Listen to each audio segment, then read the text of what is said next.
They are rage, brutal, without mercy.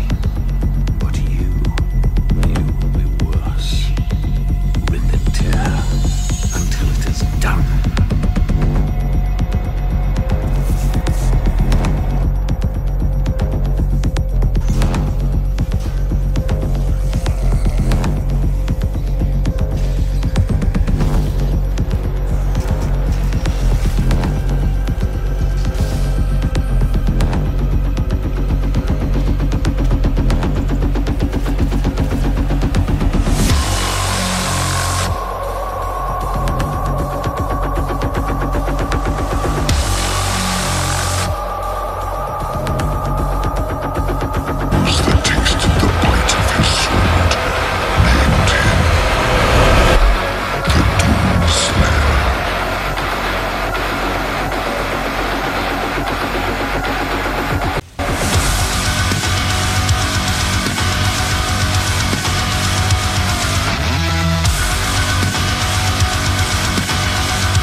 Throughout the last decade, it seems the market has been oversaturated and stuffed with these so-called tactical shooters, and with all these fancy features like reloading and going prone.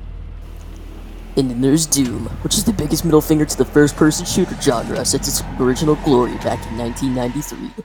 Okay, we're just gonna pretend Doom 3 doesn't exist, right? Okay, cool. But anyways, I digress. Doom knows how to go back to basics, and it does it amazing, while still being able to retain and implement new mechanics like weapon and suit upgrades, along with some challenges, all the while preserving what Doom is all about. Punching demons in the face, and using the most badass guns in the universe. You know, playing this game was such a fresh breath of air for me, that I'm really upset that I need to get around to playing this game sooner. This is Daniel from Valve Tech, and with the next installment of the king of first-person shooters, Doom Eternal, just around the corner, I want to take an in-depth look into Doom 2016, and what made this game kick so much ass.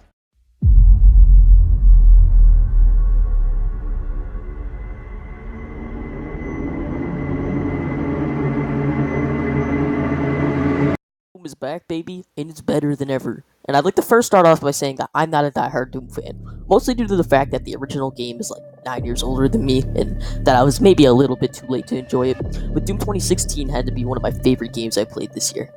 I mean, where do I even start with the game of this caliber?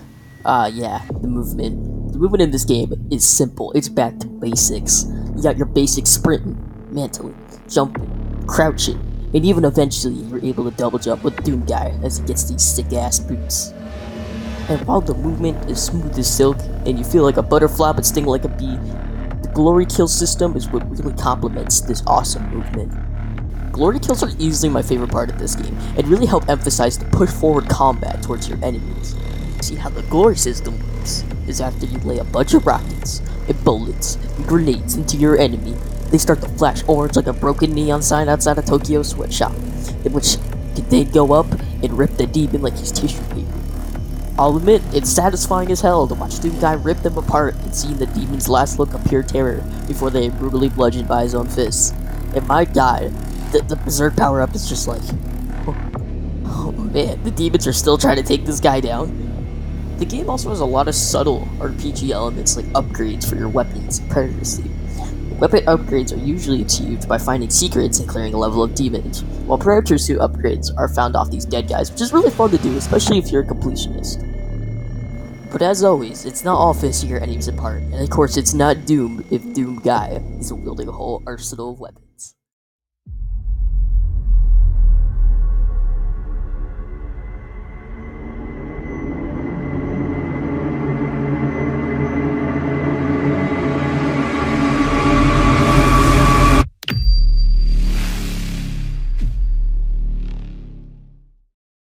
take note that all the weapons in this game were beautifully remade in the 26 version, and are not only fun to look at, but are even more fun and satisfying to shoot.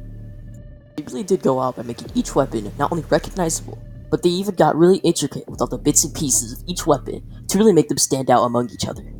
The guns even have the badass inspect animation when you first pick them up, and make you get really familiar with the weapon. I'd also like to take note that Doom Guy is one smart demon killer. This man can pick up any weapon from anywhere, and it only takes the bastard like 3 seconds to figure out how to use it before the demons are in trouble again. Quite interesting stuff. But anyways, you start out with the pistol right out the tomb, but eventually come across a shotgun no more than 2 minutes later in the first mission. And actually, the shotgun becomes your best friend for the first few missions. But later on, eventually, you get the heavy assault rifle and plasma guns, which are extremely useful in taking down smaller enemies at longer range. I'd like to take note here that most of these weapons throughout the game, you can acquire a level earlier if you look hard enough, and it's really useful for higher difficulty missions. The Super Shotgun is my personal favorite weapon due to its high stopping power capabilities at point blank, and it dishes out a load of damage to whatever demon's in your face. The rocket launcher is also amazing for taking down more airborne targets like Caco demons and those pesky ass summoners. The Gauss cannon is also amazing for picking off those bigger targets like the Incubus or the Baron of Hell.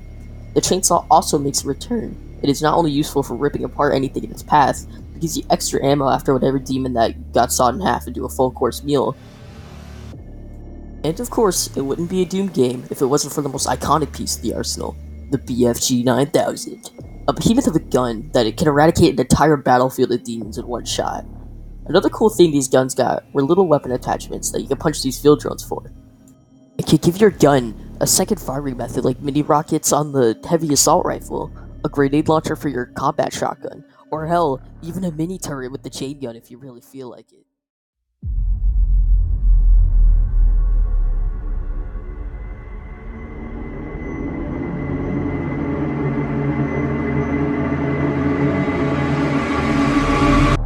The one thing that sets Doom apart from most modern first-person shooters, besides its more linear playstyle, is what it prioritizes. While most games nowadays like to lay out a story first before even getting you to move a single step, Doom says go to hell. It doesn't waste any time getting you to a Predator suit and shoot demons. It really does put the action first, mostly because id Software knows that's what you're here for. It doesn't want to put you to sleep.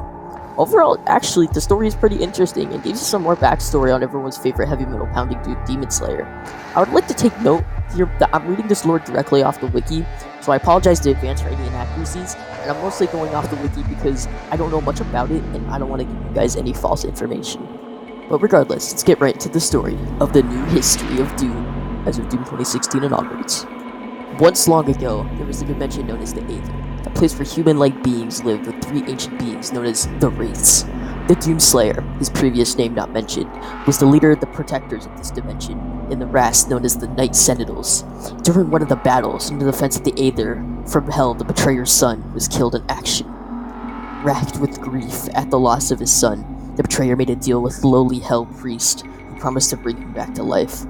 All the Betrayer would have to do was show him the way to the Wraiths. After finding the Wraiths, the Hell Priest put them to sleep and as promised returned his son to him, but in the form of a demon. Then, the Hell Priest joined Hell with ardent Dinur by summoning a well and calling upon the Icon of Sin to bring about the destruction of the Night Sentinels in their world. For his folly and misjudgment, the Betrayer watched as his world was destroyed. He vowed to get revenge while he fled. His ultimate revenge was to find a warrior unlike any other and to bestow him a suit of armor that couldn't be destroyed. The warrior was known to the legions of Hell as the Doomslayer.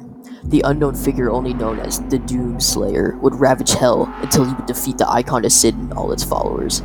The Doomslayer was said to be the last one standing when Armageddon befell his world. It is said he searched for the Betrayer, the heathen and the traitor throughout Hell, and when he found him, he bestowed him with the armor he brandishes.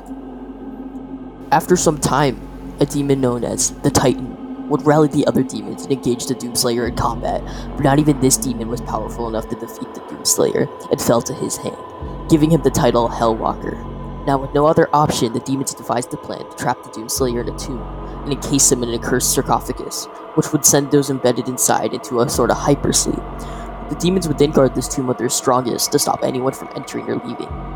Eons later, Dr. Samuel Hayden and his team would find the cursed sarcophagus and bring it back to the UAC Mars base.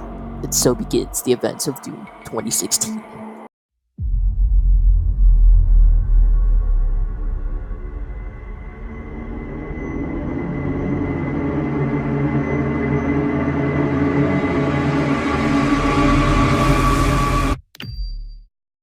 Oh boy, it wouldn't be a Doom game without the borderline addictive soundtrack, would it? I swear, if this game didn't have a soundtrack, it'd be at least 50% less cool, and I probably would have found the game a hell of a lot more boring if it wasn't constantly blasting in-game. But on a serious note, Mick is the reason this game is so badass. The soundtrack he created was amazing, and you could really see the care and respect that went into crafting the perfect, gritty, and violent mood this game has. But the music is also brilliant in the fact that it registers the gameplay, and certain songs alter their notes or guitar riffs to compensate for the Baron of Hell you ripped apart. It is truly magical stuff, and I have a lot of respect for Mick Gordon and all of his hard work on this soundtrack. Sure, I know many games like to have, their peaceful symphonies and their well-constructed orchestras, but then here comes Mick Gordon, the god amongst men. You know what he does? He says heck that, and he plays the soundtrack he made, which can be summed up as simply violence.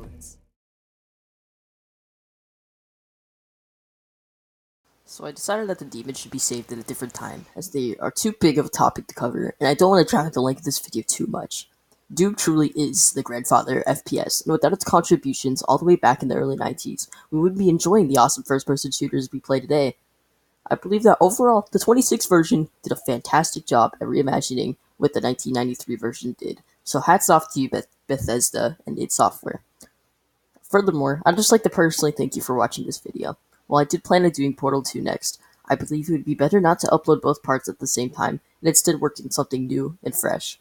If you could please leave a comment letting me know what you liked and didn't like, I would greatly appreciate it. I'm currently still learning how to use Vegas Pro, but I really like the editing potential I could bring to my content for you guys. With that, also leave a like and subscribe if you do wish to receive more content from me in the future, and I'd like to say thank you and have a good day.